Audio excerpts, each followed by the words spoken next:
তিনি বলেন ওয়ালা ইয়াজনুন, তারা জিনা করে না, তাদের প্রেমিক প্রেমিকা নেই, তাদের গোপন কোনো সম্পর্ক নেই। কিন্তু তিনি কেন এটার কথা উল্লেখ করলেন? কারণ কিছু মানুষের জন্য এটা বাস্তবতা। একজন সুপুরুষ সে যখন মার্কেট দিয়ে হেঁটে যাচ্ছে, মেয়েরা তার দিকে তাকায়, চাপা হাসি দেয়, এবং সেই ছেলেটি ভাবে এটা তো বেশ সহজ, কেউ তো দেখছে না, এটাতে কোনো সমস্যা নেই, তাহলে তো এটা করাই যায়। কিন্তু সে নিজেকে থামিয়ে রাখে। এটা কঠিন, আমি জানি এটা কঠিন, কিন্তু আপনি নিজেকে থামিয়ে রাখুন।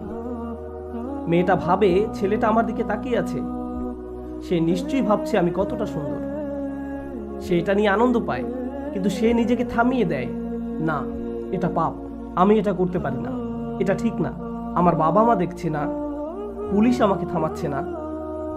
এর মানে এই না যে এটা ভালো। ওয়ালা ইয়াজনুন, তারা এসব থেকে বিরত থাকে। আমি যেখান থেকে এসেছি আমেরিকা, সেখানেও যুবক যুবতী আছে, তারা কলেজে যায়, কিন্তু গ্রীষ্মকালে কলেজের অবস্থা খারাপ, খুবই খারাপ।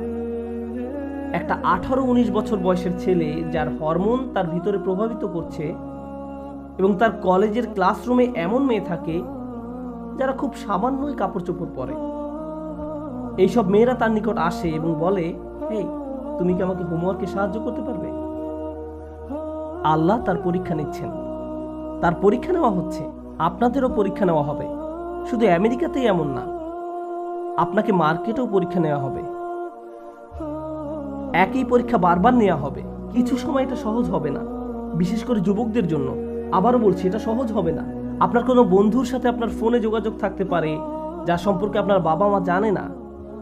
আপনার গোপন কিছু বিষয় আছে। আপনার ফেসবুকে আরেকটা প্রোফাইল আছে যেটাকে আপনি এখন আপডেট করছেন। আপনাকে সকল মেয়েকে আনফ্রেন্ড করতে হবে। আপনি কি শুনছেন? আপনাকে আনফ্রেন্ড করতে হবে। তাদেরকে ফোন দিবেন না, টেক্সট দিবেন না। তখন তারা বলবে, কি হয়েছে, তুমি কি আর আমাকে পছন্দ করো না? আপনি এটা কখনোই বলবেন না, না না না না, তুমি না, এটা ইসলামের জন্য। কথা বলতে যাবেন না, এটাকে ত্যাগ করুন, জাস্ট ছুঁড়ে ফেলে দিন, কাজ শেষ। আর না, মেয়েরা আপনারা যদি এতে জড়িয়ে যান, থামুন, নিজেদেরকে থামান। এটা এমন কিছু না যে আপনার বাবা মা এসে আপনাকে বোঝাবে। যখন আপনার যুবক বয়স, আপনার হরমোন কাজ করা শুরু করে, আপনার বয়সন্ধিকাল পার হতে থাকে এবং আপনি বিপরীত লিঙ্গের প্রতি আকৃষ্ট হতে থাকেন, তখন ইসলামের দৃষ্টিতে আপনি প্রাপ্তবয়স্ক এবং আপনাকে আপনার সিদ্ধান্ত নিতে হবে। আপনার বাবা মা আপনার দিনের জন্য তখন আর দায়িত্ব নেবেন না। দায়িত্ব আপনার। আপনার বয়স 14 বছর, 15 বছর বা যদি 13 বছরও হয়, এবং আপনি যদি আজকে মারা যান, আল্লাহ কিন্তু বলবেন না প্রাপ্তবয়স্ক না, এই জন্য তার হিসাব সহজ হোক। আপনি দিনের দৃষ্টিতে প্রাপ্তবয়স্ক।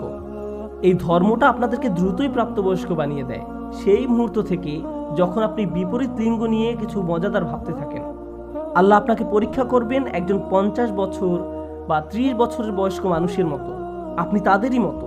নিজেকে সর্বোচ্চ শিখরে ভাবতে শিখুন, নিজেকে শিশু ভাববেন না। আপনি একজন প্রাপ্তবয়স্ক মানুষ। ওয়ালা ইয়াজনুন।